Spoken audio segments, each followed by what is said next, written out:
If you're interested in learning how to bend metal with your mind or in the general topic of psychokinesis, then this video is for you.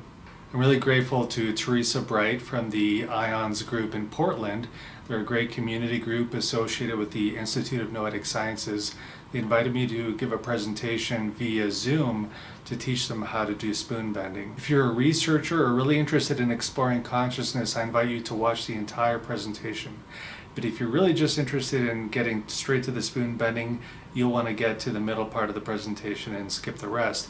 But all the way to the very end, people end up bending forks and spoons and coming up with really great questions. So I hope you enjoy this. As a side note, this version of the video is age restricted because of some adult material included. If you are interested in sharing this with children, there is the other version of the video that you'll find on my Telekinesis YouTube channel, and you can find that down in the details section of this video below. Enjoy!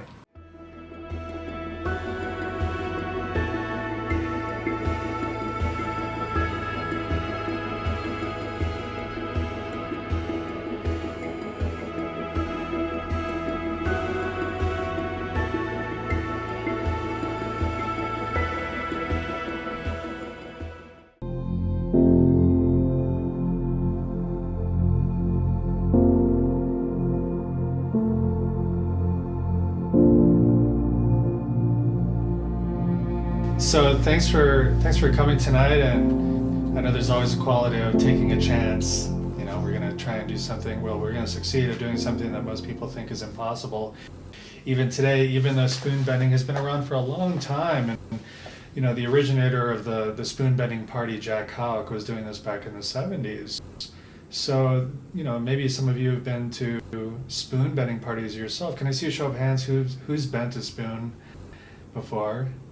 Okay, so we've got some experienced people, so that's really great. Because there's a mixture of, I'm not sure if this is really going to happen, versus I know it's happened before to me and we're going to do it again. No problem whatsoever. And it's just a beautiful way to show that we are interconnected with our reality and with each other and with the material world. So there's this union of consciousness and physicality that's very special, and I think it's at the root of every spiritual tradition. And now we're finding it's at the root of things like quantum physics too. Or that it's something that quantum physics and spirituality have in common, this idea that consciousness can directly affect how reality or how a physical world behaves in response. So it's very interesting to me. So a few years ago I had some experiences of consciousness and I wanted to share them with other people.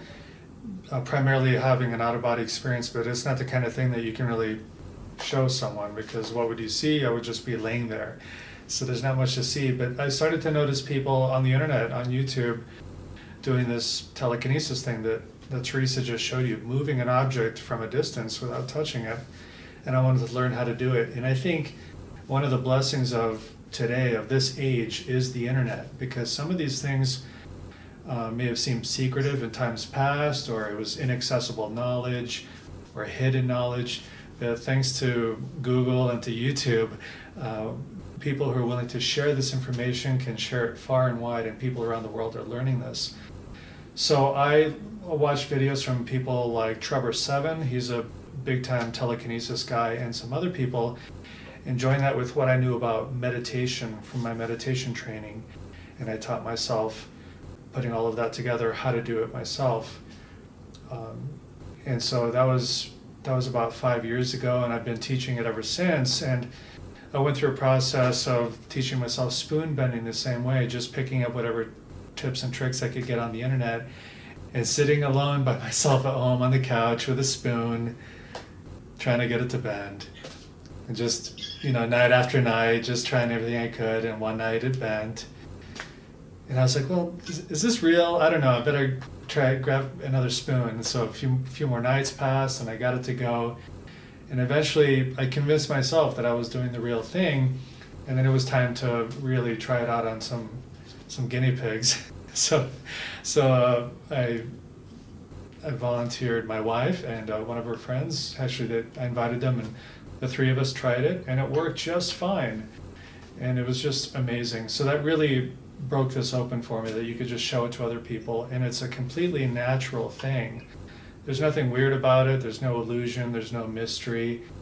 It's really just a lesson in energy work, in information transfer, in the role of intention, in letting go, the energy of the heart also, and also the power of being in an altered state of awareness.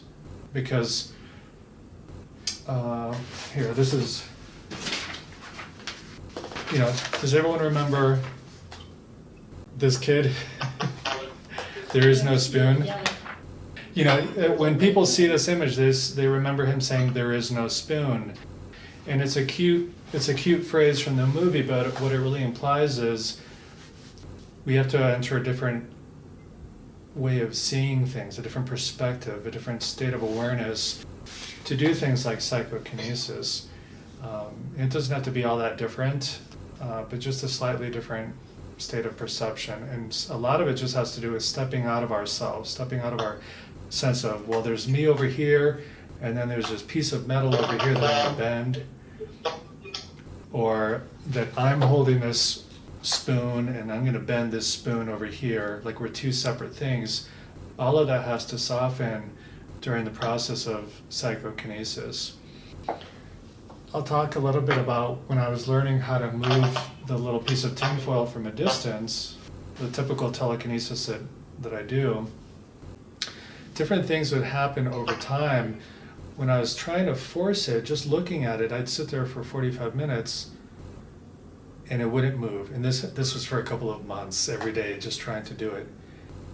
And then after I succeeded, I still had to work at it, but what would happen often is I'd get tired or just impatient and give up, and I'd stand up to go leave the room and walk away, and then it would start moving because I had let go. My ego had just left the project, and then reality was free to activate my intention. Another thing that happens once in a while, and happened a lot back then, is that when I'd use the same piece of tinfoil for a couple of weeks in a row, it's as if we had a long-term relationship going. And sometimes when I was just walking into the room with the intention of sitting down in front of it to move it, I'd walk in the room and look at it from 20 feet away or 15 feet away, and it would just turn to look at me.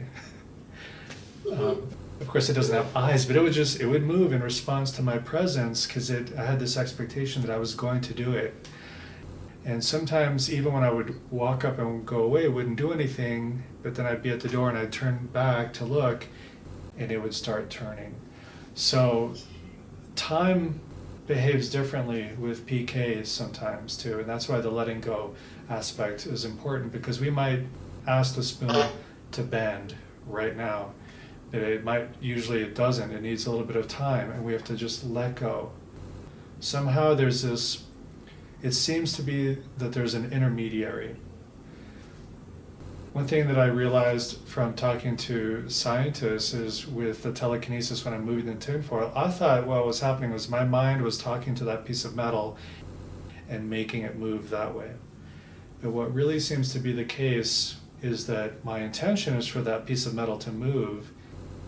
But what's really happening is I'm sending the request out to this greater consciousness system, and the consciousness system is commanding all the air molecules inside the container, which normally move randomly. It's getting them to move together to push on the object, and it gets it to move. And one thing I've heard other people say a few times is that in terms of psychokinesis or psychic ability, Mother Nature tends to find the easiest route to get the result that you're looking for. So in the case of moving the tinfoil, maybe it's easier to move the air inside the container than to actually just move the object without moving the environment around it. One thing that I've seen online and read about in terms of spoon bending is when they've looked at the structure of the atoms in the spoon and the molecules, is they don't look like the typical structure when you mechanically stress out a piece of metal, but it looks like a lot of the molecules just aren't there anymore. Like they went somewhere else. And there's just a whole lot less metal inside there, so of course it's easier to bend. There's also, if I remember this right, it could be that the molecular structure has just changed also, making it easier to move. So there's a lot of that. And when we do spoon bending, we're not thinking, okay, I want all these molecules to disappear, or I'm trying to change the molecular structure. No. All we're doing is saying bend. And nature finds a way, working with our consciousness to make it happen, and it happens. But we have to use our minds in a certain way, because it's not this everyday kind of thinking that does it. It's something a little bit different. We're still doing it, but we're activating a deeper part of ourselves. And we can't be too solid about it. It's good to treat it like an art, or like a nice friendly accident that happens. Something, I don't know, that we can expect it, we must expect it, but then we have to let go, because it's not about us, it's about something bigger. At least that's what I find is a helpful attitude to have when doing this work. So I might just pause here, since we're not in a normal situation, and see if you have any questions up to this point. Sean, I don't know if I have a question, but I would like to say this much. Having taken a number of classes on healing, one of the best healers I've ever met, William Bankston, his explanation of healing is very similar to what you're talking about with psychokinesis. In other words, it's information that the universe is giving to the person that needs the healing.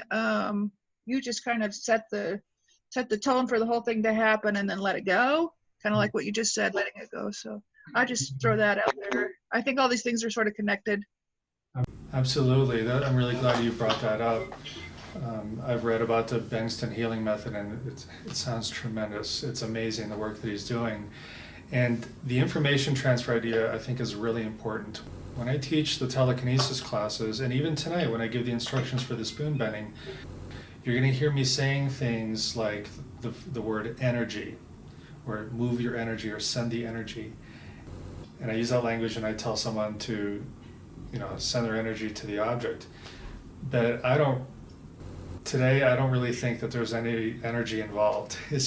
The word energy is just a mental model to use for teaching how to be. And what really might be happening is that consciousness is directly changing the informational structure of reality. So this goes back to that movie, The Matrix. If you remember, they're looking at on the computer screen and all the little characters going down, and really the whole thing is a program. I'm not saying that that's what our reality really is like, but I am saying that that does seem to be how psychokinesis works. Maybe it's a better descriptor to say that we're reprogramming things with our intention, instead of that we're sending some sort of energy from us out to the object to create an effect, like sending a laser beam out or sending something out like that. Or maybe it's a combination of both, because when I do healing work, I do a combination of things. I bring up a big feeling of love. I send a request out to the larger universe, and I'm really just stepping out of the way so that the universe can do some reprogramming of its own for the patient or the client. But sometimes I do use something similar to what in Qigong healing, what they use in terms of directed specific energy from the hand, or just from the intention, or from the eyes. Yeah, who's to say that using the energy in a directed way isn't just a symbol for what we would like to happen? But when you move your hand over someone's body with a specific intention, they can feel the contact of your intention, or are they feeling the energy going from you to them? I don't know if there's any data or research out there to say for sure that it's one or the other, or maybe it's both.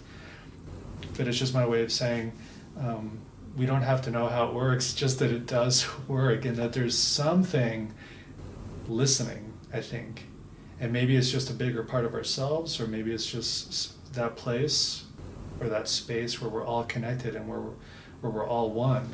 So I try and be careful when I speak this way, because when I say that, some people start rolling their eyes or going, oh, we're going to get all spiritual and stuff. But this is really, these kinds of things that we do together show us that we are powerful, powerful beings in this universe, that we do matter, and that our minds are connected with the world around us. So, yeah, I see a hand there.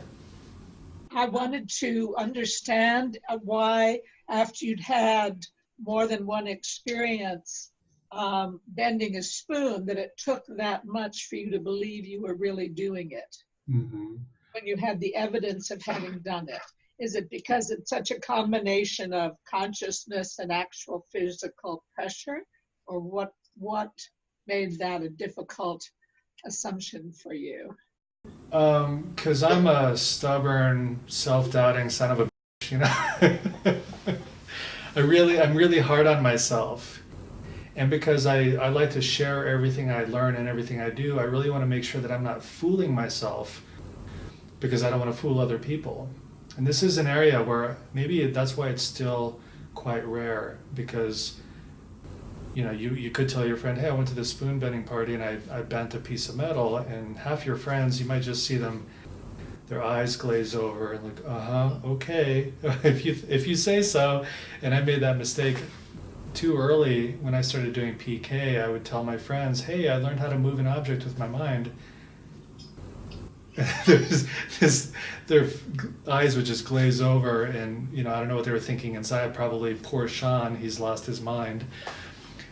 So I just need to make sure that what I think is happening is really happening, because there are always other considerations. I mean, the main thing tonight is that we're going to learn how to bend the spoons and forks. We'll see how successful we are, but we're going to do it holding it with both hands. And you are going to use a little bit of pressure to bend it, but it's going to bend a lot easier than it normally would if you weren't using this psychic technique. But some people might say, well, you were just in a weird state and you were actually using all your muscular strength, you just didn't notice. So I just want to be sure that what I think is spoon bending is really what's happening here. And I think everybody wants to be sure that we're not just fooling ourselves, right? So, but we have to find that fine line, because if you just sit there with a spoon, and just, okay, I'm expecting it to bend. Oh, it's not bending. We have to try a little bit. We have to test it, and that'll be in the instruction. We have to test it and go right up to what is still more psychic than just physical strength. We have to go right up to that point. And some of you are probably going to have the experience where it usually happens with forks, where you might be trying something, or you wait and then you look, and the tines are suddenly just a little bit like that. And it's usually when you're not paying all that much attention to it, where you're not focused on it, like me and the fork, let's go. But you send your request or your command, and then you wait, you let go, and then you look, and it happened. So I don't know. I think I went off tangent there, but did I? No, that did answer my question, because, yeah, having done it before, that it did take some exertion, but that exertion without the consciousness being persuaded by the presenter that it was all energy. I couldn't have done it without that. But then I want to know, well, what about Uri Geller? And I also want to know whether you've read Jeffrey Mishlov's PK Man, who had, yeah. So. Well, with Uri Geller, it's very interesting, because he's the kind of person who can just hold up a spoon and it might melt, or he could press his thumbprint into it, and he has current videos where he does that still. But I read his autobiography and also his biography by Andrija Puharich, and in both of those books they talk about his childhood and adulthood encounters with extraterrestrial beings. And that's something that a lot of people are not aware of. And he says in the books, they're working through me. So when he's on stage or on a radio show, in which he did a lot in the 70s and 80s, I believe, and he would do it, and people would report that the cutlery in their kitchen cabinet or in the kitchen drawer had bent, in that case, I would guess that it's those extraterrestrial forces working through him in some way that I can't even begin to understand. But when I read that, I felt a huge wave of relief, because I was like, that's a big deal. But knowing that he's got some help is really interesting to me. And I think because I take so long to learn what I do, I'm doing what kind of comes naturally to any human being. So I'd say any human being who can follow instructions and who has a good mind can succeed at all of this stuff. Now, bending all the cutlery in your kitchen on your first try, you might need some help from some other beings for that. Or maybe not. I mean, I shouldn't be putting any limitations on anybody. But I just want to mention that Uri Geller is incredible. But in both books that I read about him, it's acknowledged that there's another force working through him. And maybe there's another force working through all of us right now. I have had some of my own encounters. I can't believe I just said that because I'm not ready to be public about it, but they're only very recent. And I don't think that they have anything to do with what we're doing tonight. So. Can I make a comment or two? Sure. Yeah, I saw some spoons and forks over the weekend that had been bent. And I picked them up and looked at them, and they were twisted and bent in ways that I could never be able to achieve with pliers, or something. I mean, you couldn't have done that with your hands without some sort of help, I guess. But so that was strange. Did I answer your whole question? Was there something after the Uri Geller comment? The PK Man, if you'd read about him in Jeffrey Mishlov's book. All right, that's an amazing book. And the PK Man, for those of you who don't know, Ted Owens, he's someone who reached out to Jeffrey Mishlove to talk about his abilities. He also had contact with extraterrestrials, but he could do things like he would either predict or force to happen incidents involving the weather, or when UFOs would appear in the sky, or I think he would affect other human events like, I don't know, sports or certain large events that you could verify in the newspaper. So he did a lot of that kind of thing. So a very powerful person. He's no longer with us, but definitely recommend reading the PK Man. So there's a wide variety of psychokinesis. And it could be that we're all using psychokinesis all the time. I would guess that half the room, if I asked you one by one, do you consider yourself to be a lucky person?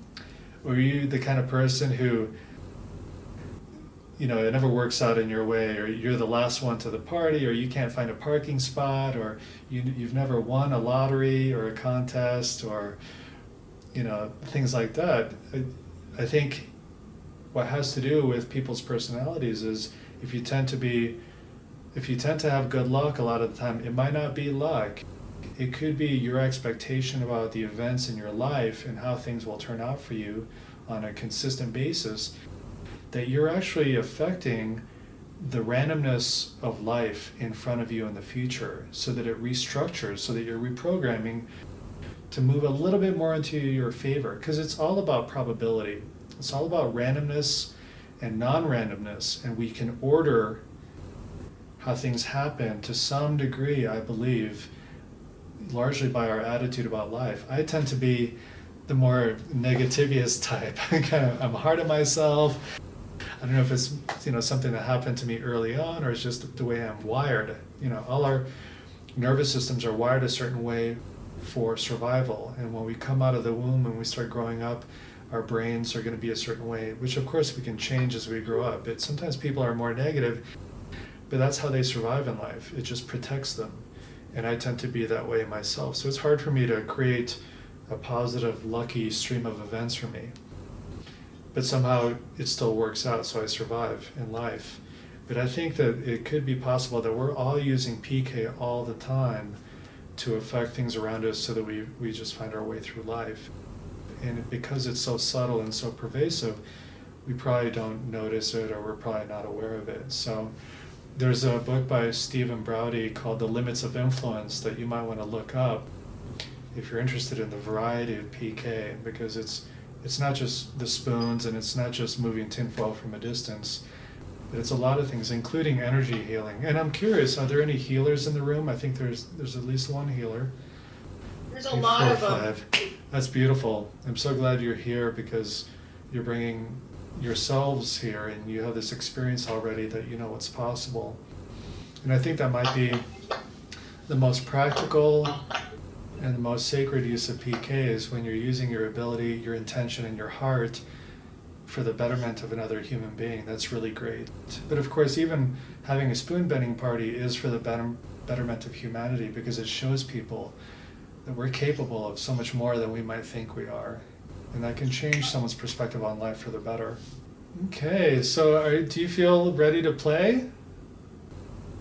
Okay, so I'm just going to show you one thing before we get started. I'm going to show you some examples, because seeing is believing, right? So here's an example of a spoon. So this gives you an idea of what you can do.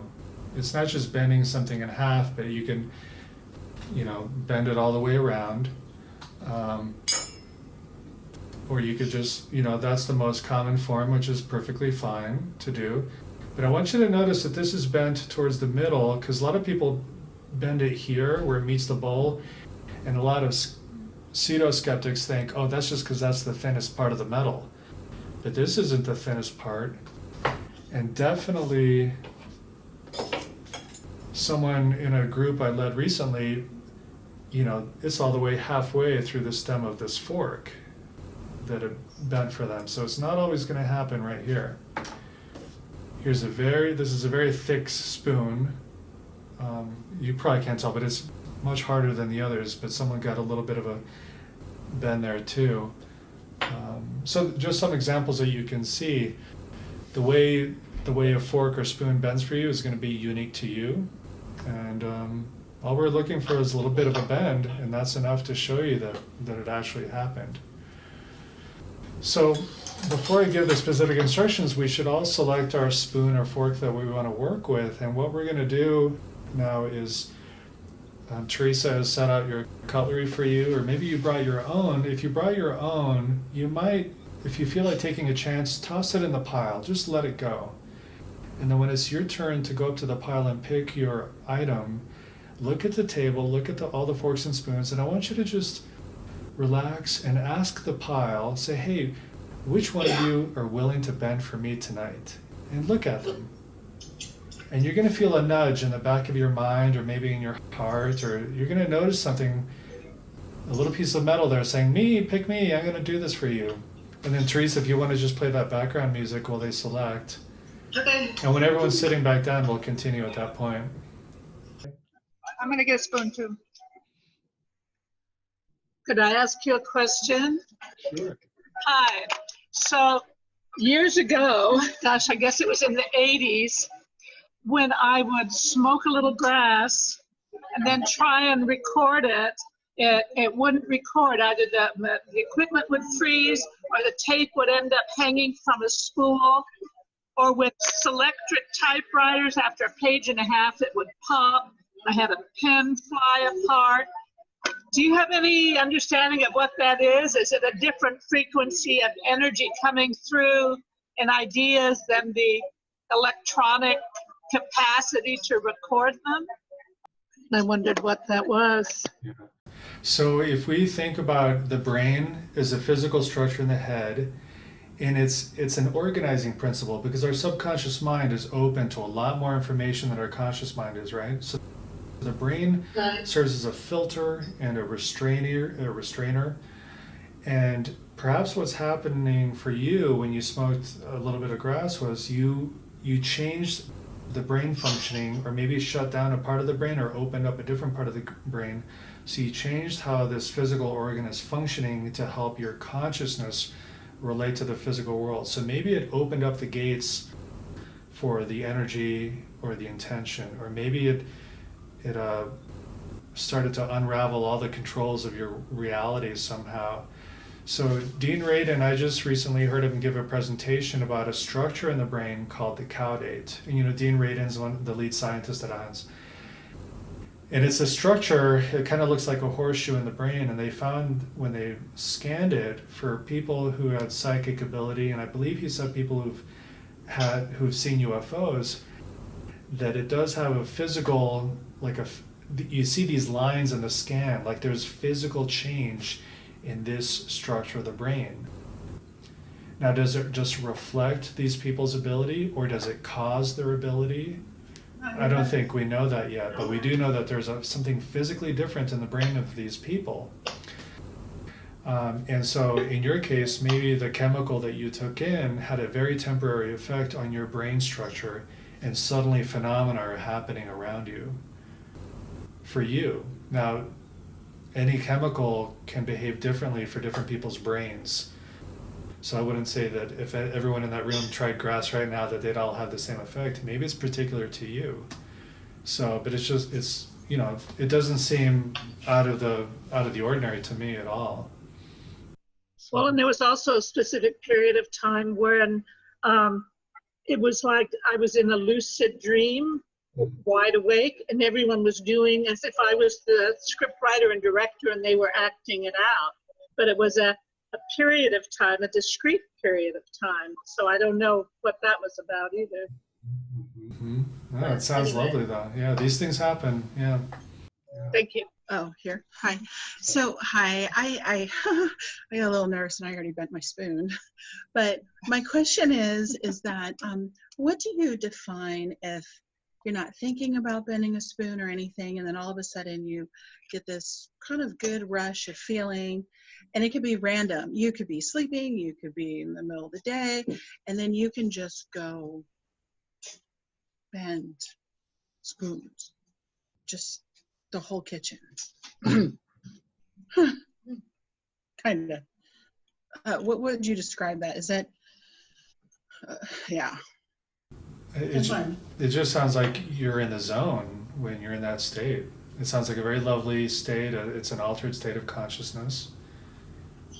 So it could be random though, because it's not like I'm thinking about it. It's just I could be sleeping and I wake up and I go downstairs and I bend all the spoons. I bend all the forks. I bend the spoons. It's a really good feeling. It's not an angry feeling. It's just like, wow, and it's so fascinating. But it could be at work. It could be at lunch. It's just like I would say it's like a hot flash of just flow, or I don't know how to describe it, but that's why I saw you, and I thought maybe you might know, because I don't know anyone who bends spoons until I saw you. What did you do? Yeah, can you show it to the camera? Can you see it? No, a little higher. Oh, you already did it. So, I mean, I just have to say that hearing you speak this way, you sound like a butterfly who just discovered that she has wings. And maybe until now, you felt like the only butterfly in the world, but you're going to see that there are other butterflies out there too, and that you can do some amazing things. It's just part of who you are. I just don't know what to do with it. Like, there's other things, like your whole list that you have. I was like, oh, yeah. Like, so I thought you were going to be here. So I thought maybe, what do I do? Like you said, that remote viewing, like I had people send me envelopes with things in it, and then I answer what it is, and I never open up the envelope. And but this is, I got scared because my mom is with me in New York, and she comes down, she's like, Kimberly, you gotta stop doing this, because I can't bend it back sometimes, because it's so twisted. Yeah. Then I'm like, so my mom buys all wooden spoons at this point for cooking. So here, there's a spoon. But that was my question. That's your spoon. Oh, that's my spoon. You want to keep the spoon? It's your spoon. Okay. Or you want to give it to me? Oh, you can have it. Okay, thanks. I have a lot of spoons. Thank you. Thank you. But so I was just wondering, like, what do you, is there like is there a meetup group? Support group for spoon benders? Yeah. Going on a bender. Can you put me to work doing something good? I don't know. There's a Spoon Benders Anonymous. No. Yeah, I can do more than spoons. I mean, I can do a pipe. I can do quite a few things. So. Well, maybe one day what do you do with it? We can probably email back and forth after this. You can go to my website and contact me, and we'll go deeper. But I might suggest maybe you're a teacher and you can inspire other people by showing them how to do what you can do. Or maybe you're a healer and you can help people by applying this towards healing methodology. And you don't have to go pay for expensive training. You could just find friends who are ill and practice on them and find your own way. Okay. Because there's so many different ways, but it comes down to having that loving intention to help someone. Yeah, well, I've healed myself. Yeah. I think you can teach yourself to heal other people. Okay. Thank you for that. Thank you. Sure. I'm gonna pick my own. I don't know if I'm actually gonna do it because I'm just gonna be paying attention to you guys. But I'm just gonna put these over here. If I feel like it, I might grab them later. But so for now, don't worry about your spoon or your fork. And like that person I was just speaking to, hers already bent. And that's the funny thing, that reality has its own timing. And so you might look down and notice that yours is already bent, or it'll bend later on. It doesn't really matter. But for now, we're going to take a few moments to just leave our ordinary state of mind. And so if you can take a comfortable position in your chair, sit in whatever way works for you, so that your legs and your feet are comfortable and relaxed, and your hands are in whatever relaxing posture works for them. We're just going to shift out of our day-to-day way of being. So just feel the energy in the room, and we can feel a sense of gratitude for being here together, doing something really fun and kind of interesting, and we're just going to relax and be with each other. You might notice the feeling at the top of your head and around your skull. Allow your forehead and your cheeks to become soft. Feel your eyes become heavy in the eye sockets so that your eyes feel more and more relaxed and heavy. You might notice if you're clenching your jaw or grinding your teeth, and if so, let your jaw become soft and heavy and loose and relaxed. And let that relaxation spread down the back of your neck and the front of your throat. And you'll notice that as your head is becoming heavier and heavier, your breathing starts to become more and more relaxed. So that as you inhale, you feel your tummy expanding outward. And when you exhale, your belly collapses ever so gently inward.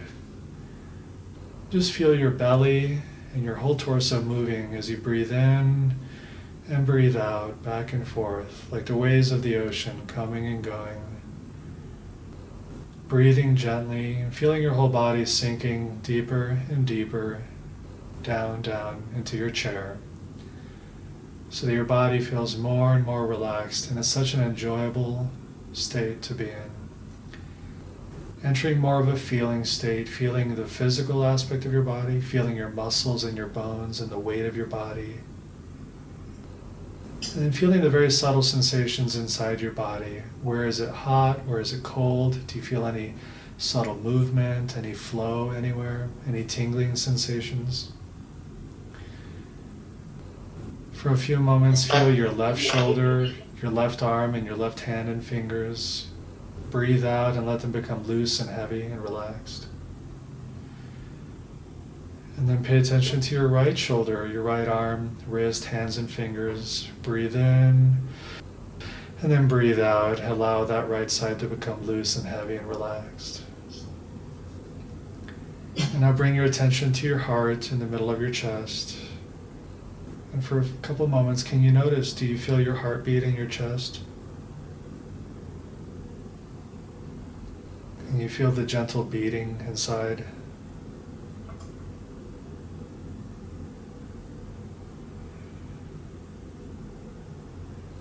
And just allow your breathing to relax more and more as you continue paying attention to your heartbeat.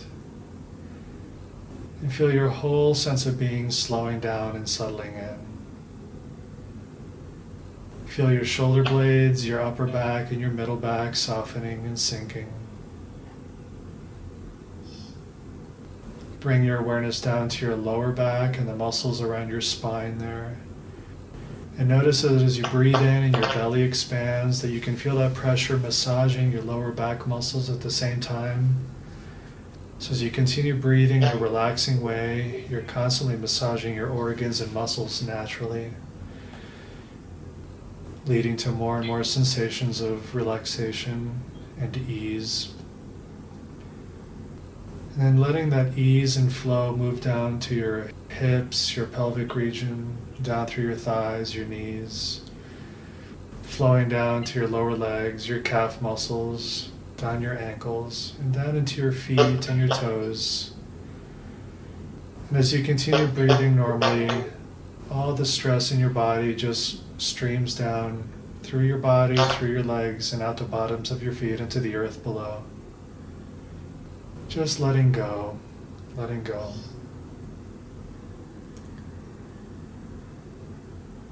Just breathing easily, feeling your body getting heavier and heavier as you become more and more relaxed.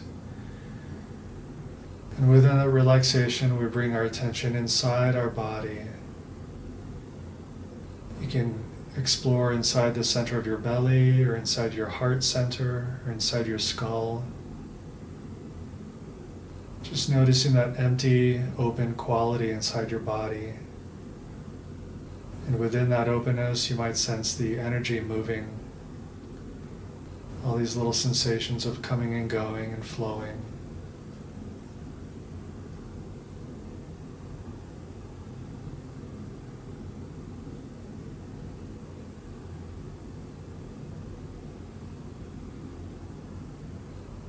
And now we're just tuning into a deeper part of ourselves, into our subconscious or our deeper self. And we're also connecting more deeply with the greater world around us, the greater consciousness system when we're in this state.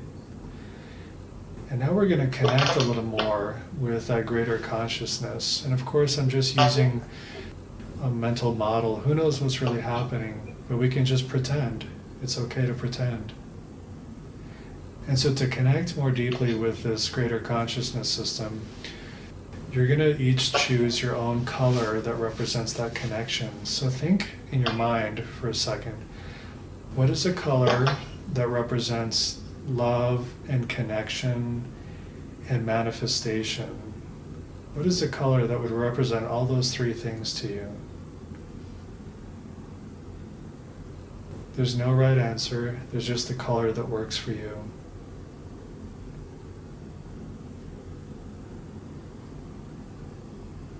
That's great. So whatever color you've chosen, I want you to imagine now that you're igniting a little point of energy, like a little flame maybe, and it's just above your head, like a little ball or a little sphere of that color, right on the crown of your head. And it's like a connection point between you and the universe. And it might be the size of a ping pong ball right now, but just focus on that color being there on your head. It's you, and it's connected to the universe. And now I'd like you to imagine that energy expanding, so it gets a little bit bigger with every breath you take. Imagine that as you breathe in, it inflates a little bit, that color expands and becomes brighter and brighter. And it's not that you're expanding it, it's just representing your connection with the universe. And it's getting brighter and stronger and bigger. And you can almost feel its weight resting gently on top of your head.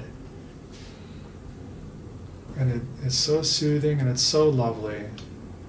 But it's definitely getting stronger and stronger, this connecting point. Now I'd like you to imagine that this energy is starting to absorb inside of you, so it's coming inside of your head, filling your brain, your face, and coming down through your neck and your throat. And you can find that color also in your heart center now, so let it come down and join your heart space, filling your chest, and then spreading downward, filling your belly region, and then your pelvic region. Feel that energy, that connectivity moving down into your legs, down into your feet and your toes, and even moving downward, anchoring you to the earth. So we're very grounded at the same time that we're connected with the larger universe. From your heart, feel that energy moving up through your shoulders and out, down your arms and down to your wrists and your hands and your fingers. So it's as if your whole body is filled with this lovely light, this light that represents connection, manifestation, love, and the power of your intention and your connection with the larger universe. And then you can let that light within you expand in all directions beyond your body, filling the room and going out beyond the room to the space outside. And so now that energy that you feel, it's not just you, but it's something more than you. It's everything, really. And it's this particular quality that you are connected, and you're ready to send your intention to the world, to physical reality, knowing that the greater consciousness system is willing to work with you, but you have to tell it exactly what you want. I'll just be quiet for a few moments while you keep feeling that energy. Keep it bright and shining and strong inside of you and just above your head.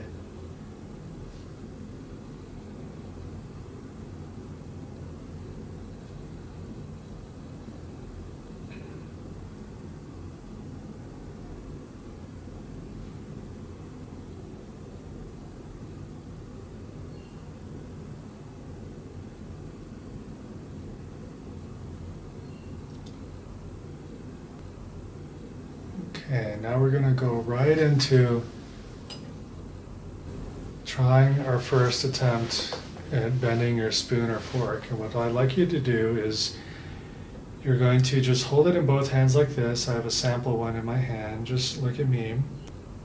And in a moment, I'm going to count 1, 2, 3, and then I'm going to scream bend. And I want you to all scream with me. We're going to say bend, and you're going to look right in the middle of your fork or spoon, and you're going to command it to bend. And what we're going to do after you do that is just let go. Just let go of the whole project. And in a few moments after that, you might test it. Give it a test bend. So you might bend it like this, and it's testing. And if you feel like it's giving a little bit, then just keep going. Just crank it. Just go. But if it doesn't budge for you, just wait. And just wait a few moments. And a few moments or minutes after that, you might notice a shift in the room. Like something just tapped you on the shoulder or on the back of the head and saying, try now, try me now, and then just go for it. But once in a while, I'll say, okay, we're going to count down again, and we'll all scream together, bend, and we'll scream bend 3 times. This is how Jack Hawk did it. So, but before we do that, before I count down, I want you to go back to feeling the energy and the color above your head, or resting on your head. Feel it coming down now in a very strong way, filling your head, your neck, coming down to your chest and moving out through your shoulders, your arms and hands, and you're holding your fork and spoon now. Now look at your spoon or fork, look at it. I'm going to count down and then we'll scream bend. 3, 2, 1. Bend! Bend! Bend! And then you might test. If it doesn't buzz, just wait. And just let it go. You want some music, Sean? Not yet, not yet. And the thing is, if anyone bends at any point, I want you to yelp or scream or laugh. And everyone else, I want you to cheer them on. Hold it up if you bent it and cheer. Look at Do we you. get one? Yes. Yes. Yeah. Come on up and show. And then if you got distracted by looking at them, test yours right now, because that's a great time to test yours when you get distracted. I did it before your last, review. Oh, can you hold it up close? There we go. Come show your spoons. Come show your spoons. This is fantastic. I was just sitting. Oh my and gosh. Yeah. If you could, when you come up, if you could lower it to the camera so that it shows up. There you go. Oh, beautiful. That's a beautiful spoon. Can you So, let if you, somebody else yeah. up? And go grab another one too. If you, oh, that's a really nice one. That's great. And then, this is happening too well. We're going to be done in 5 minutes. That's beautiful. That's so great. Nice. One more. Oh, no camera. Okay. Perfect. Oh my God. That's great. Okay, let's round of applause for everyone so far. Yeah, that's great. There's over there. Feel free to grab a second one. Yeah, please grab a second one, and we're going to do this again.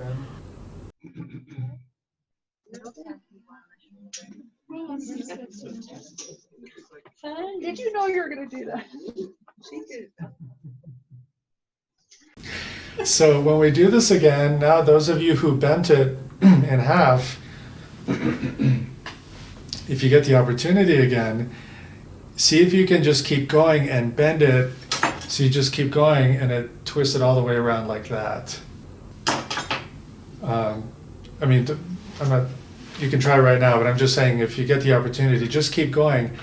The funny thing that happens is when you become successful the first time and you start bending it, you might look at it and you click back into that ordinary conscious state of mind. Like you start analyzing or going, that's very interesting. What's actually happening? And then it stops. Some of you might have noticed that you pay attention in a certain way and it stops. So when you start going and moving, just flow with it. Just sort of, you're still kind of in this ooey gooey state of mind. Just keep going. Just go as far as you can without analyzing. You can analyze this later on tonight when you go back home. But when you're in the process, just let go. Because as long as you're in a state of letting go, it'll keep going for you before it hardens up again. So, okay, so does everyone have a second piece? Okay, now what I'd like you to do is we need to raise the energy a little bit. So if everyone could stand up.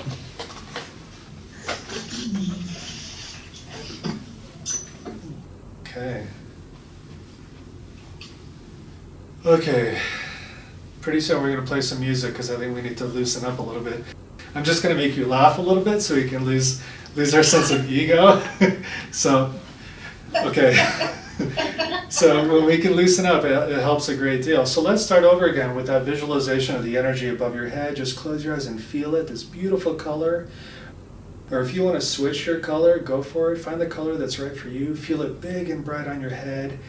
And it's not just you, it's where you connect with your universe, with your consciousness, your greater consciousness. Feel it around your head.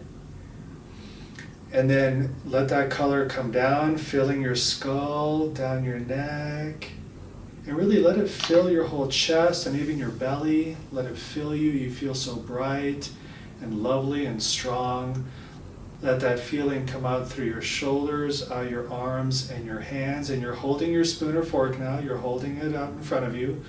Look at it, and we're going to start counting. And I really want you to command it when you scream. So 3, 2, 1, bend! Bend! Bend! And then give it a test. Go for it. And if it's still hard, just hold on to it, but just let it go. Just let go of the whole project. And if you bent, just let everyone know, and everyone should cheer that person on. Did anyone get a second bit? Little bit? Okay, let's go. We gotta celebrate it. We're gonna celebrate every time. And then we're just gonna wait, but you might notice, does it feel ready to be tested again? So give it a test whenever you feel it from deep inside. It's a very subtle shift in the room.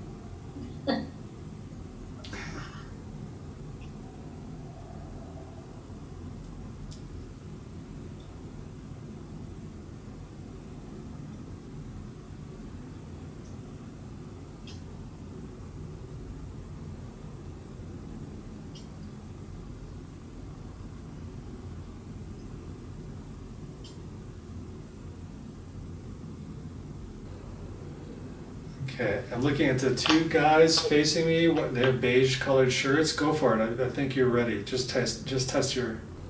Go for it. Yeah. Yeah, the guy looking around. Go for it. Yeah. Or you mean just bend it manually? You can? I mean, it's just using my strength. Okay. It's easier to bend than it has been, but I mean, now it's back to being rigid. But I mean, that was, I think, more attuned to, attributed to my manually doing it than anything, to be honest. Okay, that's okay. That's great. So go and grab a fresh one then. Okay. Some of those are harder to bend than others. Like this one's really stiff. Me too. I don't know how I picked the stiffest one. Oh, did we do the same? These are, yeah, they're both IKEA. Yes. Oh my gosh! Look at her. Did that just happen? Yeah. Oh, okay, go show everyone, but we should definitely all start clapping. Yeah, show it off. That's a beautiful one. It looks like a sunflower. That's beautiful. Oh, thank you. Okay, so Teresa, are we ready to try something a little different now? Is everyone ready for something a little different? Sure. Okay. But you can keep standing if you want. What I'd like to do is, let's try, Teresa, on the tracks I sent you, track number 5. But before you start playing, here's what we're going to do. Everyone's going to stand up, and I want you to feel free to move your body a little bit to the music. But on your own, you're going to do the same visualization that I taught you. And you really want to send that energy out through your arms into your fork or spoon when you say bend. And you don't have to do it at the same time, but just when you're ready, just go bend. And then try, like test it, and then wait, just let it go, kind of enjoy other people. Anytime any of yours bends or that you're successful, I want you to go, I did it! So everyone sees you, and everyone should celebrate. I want you to clap and scream for that person and laugh. And then after you're done, you might test yours because maybe the energy has moved over to you. And then we'll just keep going that way through the whole song. And I might say once in a while, 3, 2, 1, bend, and then we all scream together. Does that make sense? Then mostly I want you to feel the music and you feel the moment when you need to scream bend and when you test it. So Teresa, when you're ready to play that song, go for it. Okay, and track number 5 is the country western guy. Yeah, we're going to listen to a little Keith Urban. So you can't hear it very clearly, but at this point in the presentation, I'm having them play Keith Urban's song, Never Coming Down. And she was playing it off of YouTube, but I don't want to do any copyright infringing, so I'm not going to dub that music onto this video. So what you could do right now is, while you're watching this video, watching people bend their spoons, and if you're participating at home, just go to YouTube, open a separate window, and play Keith Urban's song, Never Coming Down. It's really uplifting and happy, and it moves the energy. So that'd be a great song to use for this purpose. And it worked.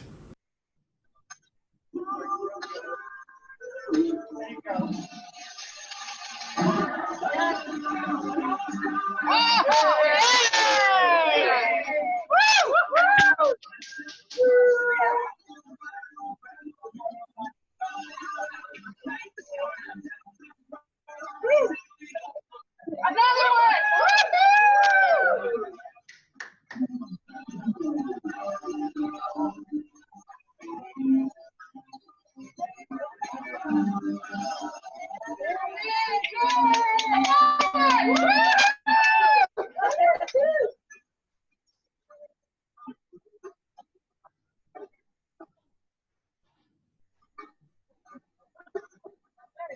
Another one in the back! Woo-hoo! Wow! Another one over here! Yay!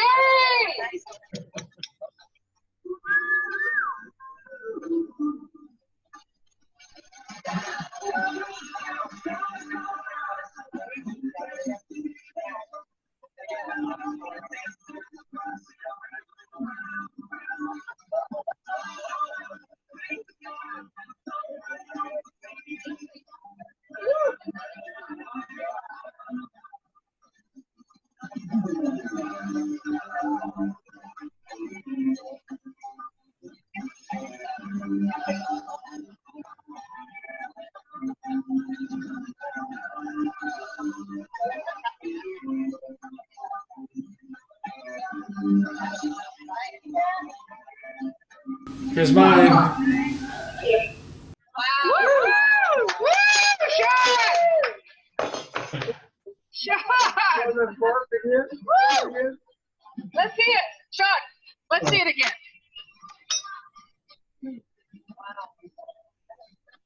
Yeah. Yeah. Oh. Woo! Woo!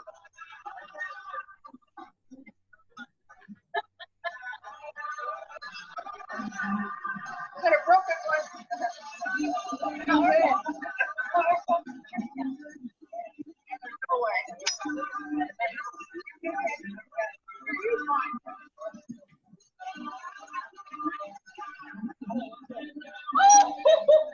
Oh my gosh! Wow!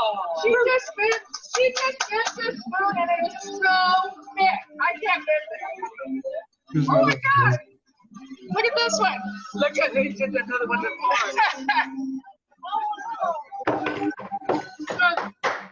Nice.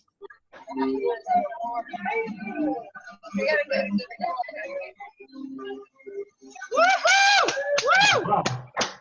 Hold on. Okay, I turned it off. Okay. So who hasn't bent theirs yet?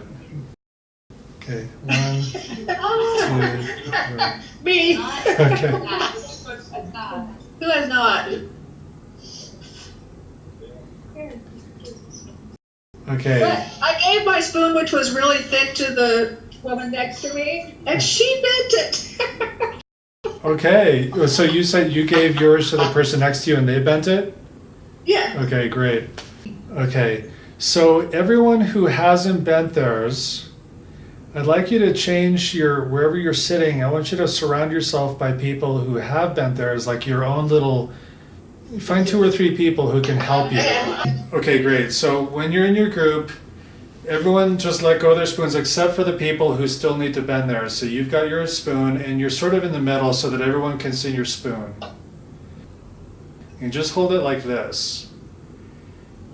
And I want all your teammates, actually does everyone know each other's names? Just really quickly say your names to each other in your little groups.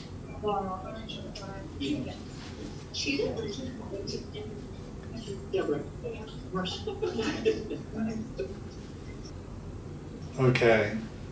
So the person holding the spoon who hasn't bent theirs yet, everyone's going to help you. We're all going to help each other out now with our mutual energy and see if this works. And what's really important is after we all scream bend together, I want you to test it, but then really, if it doesn't go, just pause. Everyone should just relax and wait. But if one of your circle members says, I think it's ready, just go for it. So someone else in the group might feel it like now's a good moment, and then go for it. Does that make sense? But we're all going to do this at the same time. Again, we're going to start with the visualization. Imagine the energy over your whole group. And it's being shared among all of you. We're all doing this together now. It's not all about you.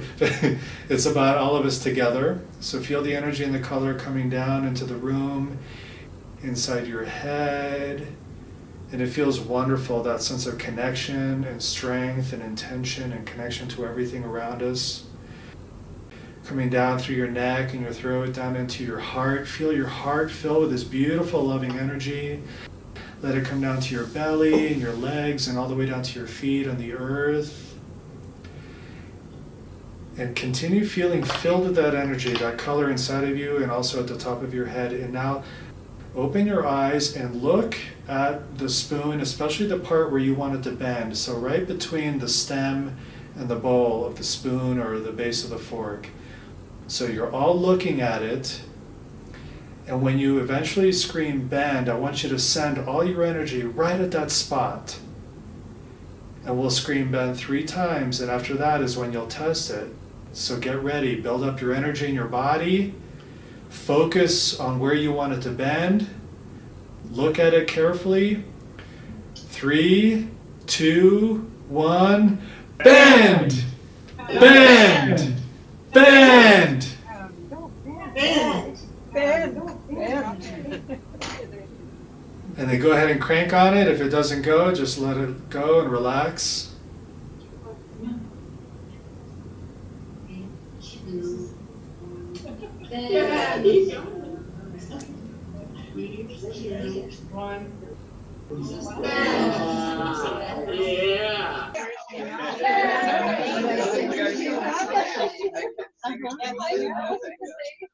Oh, that's right. I could. But it wouldn't have been. I mean, Can you see this one? It's a Beautiful. That's beautiful. Oh my God. Good. You want to clap. Okay, so who's left? Who hasn't bent theirs yet? 1, 2, 3, 4, 5. Okay, so surround yourself by your support group. Oh, right here. Okay. So the spoon that here There you go. started to bend, like right here, it was loose Uh-huh. here, and then it bent back straight. That's tricky. Wow. So she wasn't able to bend it, but then it just straightened right out. So I don't know. That's weird. Here's another one that's twisted up. She didn't want to be on camera, but it's all twisted. Oh, wow. That's amazing. It's like a wide, long twist. Yeah. Oh, it's beautiful. I think that's good. Oh, we have another one? Look at this. Oh, it's got a twist in the middle. A little higher? Higher. I was gonna go back. What? Nice. Oh my God. Nice. That's great. Sorry? Yeah, of course. I'm not a visual person. Do you have other intention setting tools such as audio or kinesthetic? Let's see. I mean, you could try and focus on generating a feeling of heat in your body if you feel any warmth, and just send the warmth out to it. Or if there's a sound that works for you that symbolizes energy and manifestation. So it could be like a whistling sound or like a laser beam, spacey kind of sound. Yeah, I don't know. I mean, you can really basically find whatever works for you specifically, experiment with different things. Because words and imagery, it's all symbolism. It's the language of the subconscious mind and the language of reality. It speaks to us in symbols. So you just have to spend some time experimenting to find what is the symbol that works for you. Maybe it's just a special word. Or maybe try your favorite song, the song that really opens your heart. And then you would just say, bend at the right part of the song, you know? Does that make sense? Yeah, thank you. Thank you for the question. It looks like a lot of people in the room succeeded. So Yeah. that's good. Those who didn't, I would recommend take your unbent spoon or fork home with you. And on the drive, if you stop at a stoplight, just reach over and grab it. It might be ready then. Or maybe leave it on your nightstand. And before you go to bed, give it a try. Or if you wake up in the middle of the night, give it another try again. Because maybe it just needs a little more time to simmer in the consciousness system. Because you've sent out the request, you just need to give it more time, and maybe it'll come back to you. You might feel like, I think it's ready, and then you just go for it, and it's ready. And you might try tomorrow the same visualization, and then just set it down on the table. Just think about something else for 30 seconds, and then give it a try, and it might happen then. Because for some people, being in a room full of other people actually adds stress instead of adding to the relaxation and the fun. So everybody's different. For me, when I learn something, I generally have to do it by myself at home. That's just how I work. It's a slow way to go, but that's just how I'm wired. So We have a question over here. okay. Can you, we could see the space on the spoon. We can see the area that it was ready to bend. We could see it almost quivering. And then it was like there was some resistance, and then it wasn't going to let go. This happened twice. huh? Interesting. So, and this is when you're in a group? Yeah. Okay, because one thing that could be happening is someone in the group might be having too many doubts. They might be thinking too logically about it. They might be trying to think about quantum physics or how is this possible, and that kind of thinking shuts the whole thing down. What if one person is left-handed and the other person's right-handed, and so they're thinking to bend it one way and then the other way? The other one's asking. Yeah, who knows? Well, did you buy any left-handed spoons?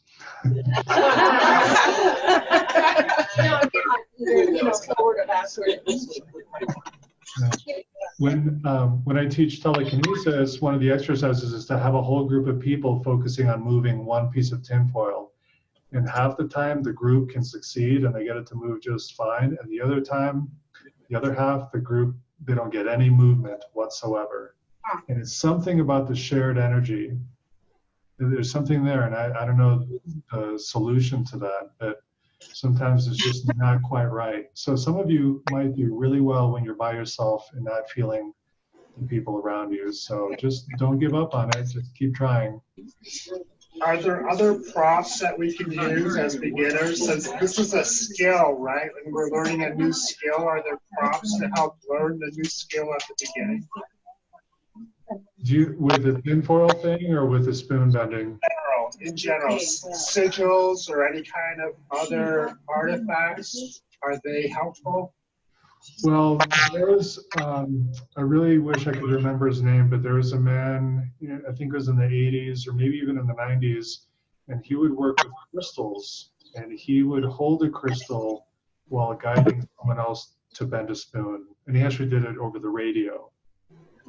And so he would do something special with the crystal, and they could feel the crystal energy, and then they would bend the spoon.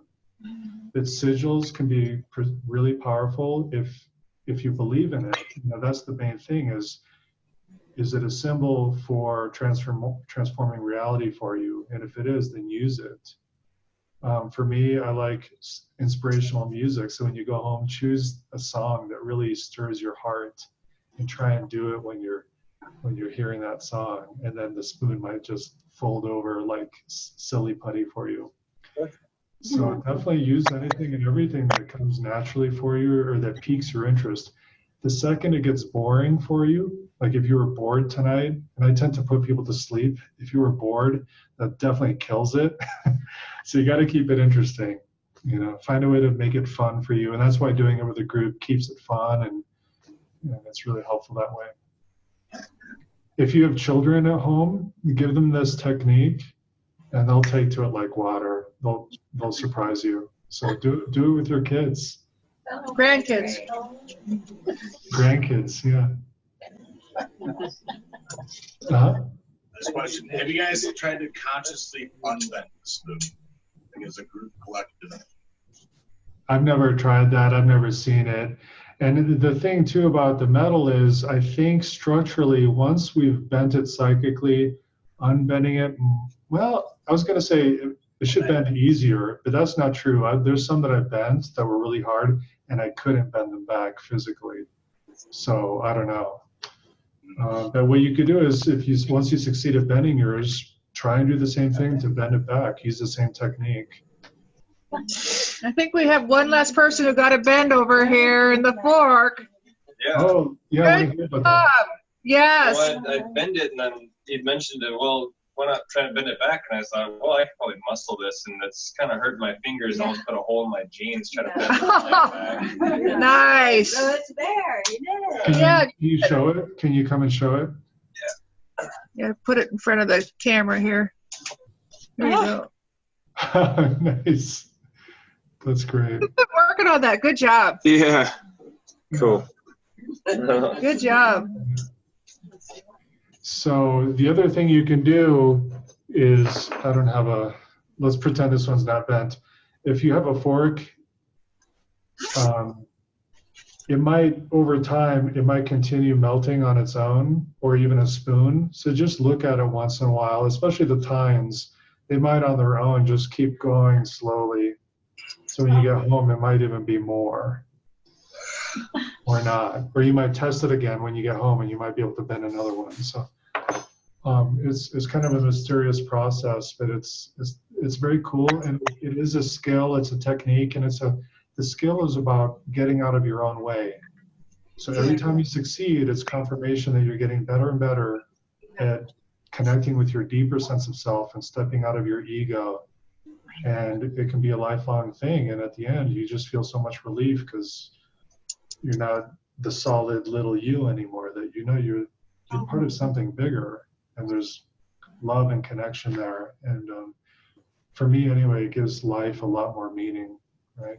So I hope tonight was beneficial for you, and at least worth a few chuckles and some laughs. And thanks for coming tonight. Sean, thank you so much. Inside, when you're ready to bend, are you super calm, or do you feel like you're sort of charged up inside? You feel charged up, So in the beginning, I got us all relaxed, sort of to shift out of the ordinary ego state. Right. Then we filled up with this fresh energy so that we could really focus. And it's really just a way of strongly sending your intent out to the universe. And it takes a little bit of force to it. So if you think of like the typical psychic story where the mom is in the kitchen doing something, and then she's like, "Oh my God, my son is in an accident in New York City." You know, we know that the mom was in a very relaxed state, but the son was in a very charged mental state to send that psychic signal to her. So this is an example of where we're using this energy, this excitement to send our signal to consciousness. We want to change reality a little bit. Well, that's interesting because I felt like a lot of energy right in my gut, and I thought to myself, "Oh, that must be wrong, because I must, I need to be really calm." But then I tried it, and so now it's in. Yeah, okay. It's great. Yeah. Thank you. Go with your gut. Question for you. Now, you mentioned something earlier about a common theme with people having experience with extraterrestrial. Is that with bending spoons? I mean, I don't know. Like most of the people in here would be. No, I think what we did tonight was all self-powered, that we were the only ones involved in this. Okay, because I have had a lot of experience since I was real little, so that's why. So, well, then, I mean, for you have to ask, like, did any of that in here for you today, or is it just knowing that those experiences happened to you has already opened your mind? Yeah. Because so much of this is about belief system, right? So if you're already open to this possibility, they helped.